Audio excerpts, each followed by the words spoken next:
Berikut adalah penjelasan lengkap mengenai makna dari setiap mutiara al-hikam. Kata-kata hikmah. Penjelasan mutiara al-hikam. Terjemahan. Di antara tanda-tanda orang yang senantiasa bersandar pada amal ibadahnya adalah kurangnya sifat al-raja, rasa harap pada rahmat Allah, atau mudah putus asa sewaktu bencana kemaksiatan menimpanya. Makna mutiara ini mengajarkan tentang tawakal, berserah diri.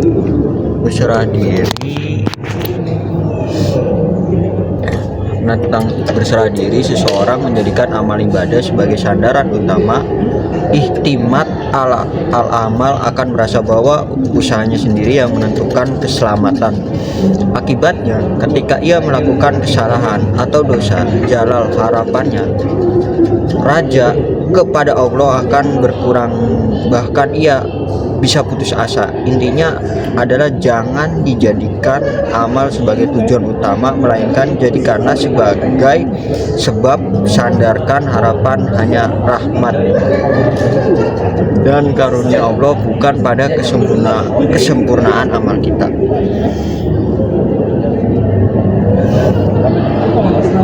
Tanamlah wujudmu,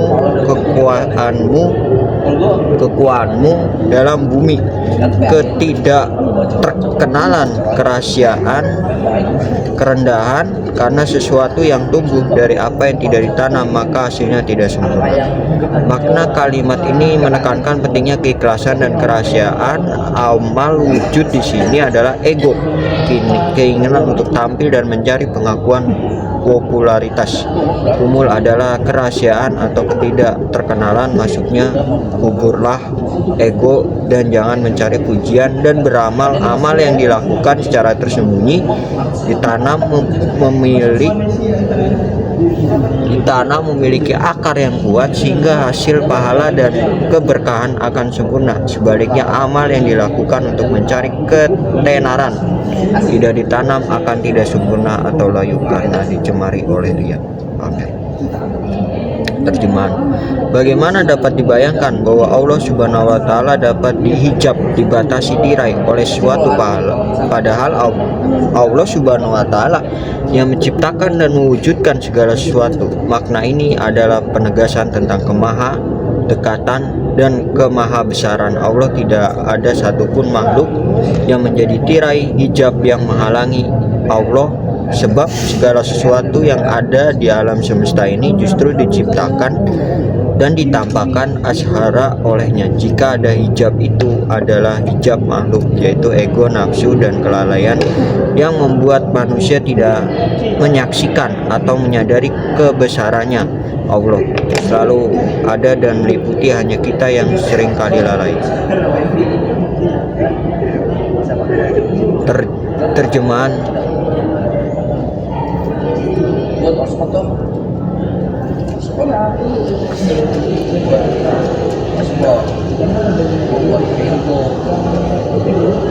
Terjemahan. Di antara tanda matinya hati adalah tidak adanya perasaan sedih atas ketaatan yang kau lewatkan dan tidak adanya perasaan menyesal atas kesalahan-kesalahan yang kau lakukan.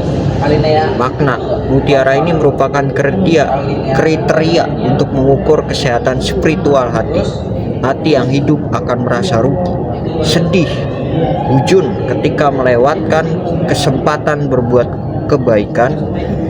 Mufakat, misal melewatkan sholat duha, ia juga akan segera menyesal, nadam, dan terdorong untuk bertobat ketika bertobat dosa.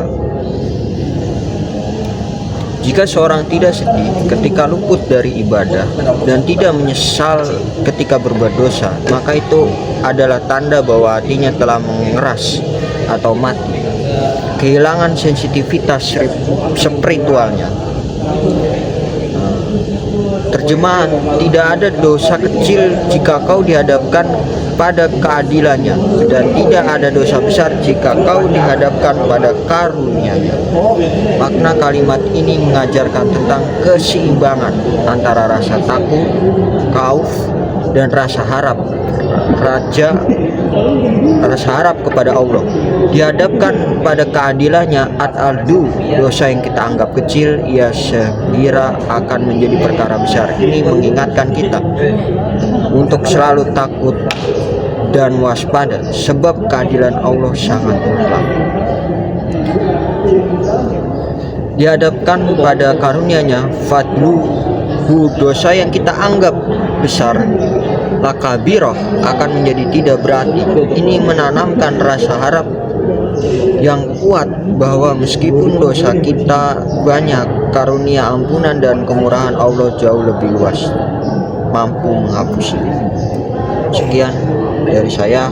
Wassalamualaikum warahmatullahi wabarakatuh.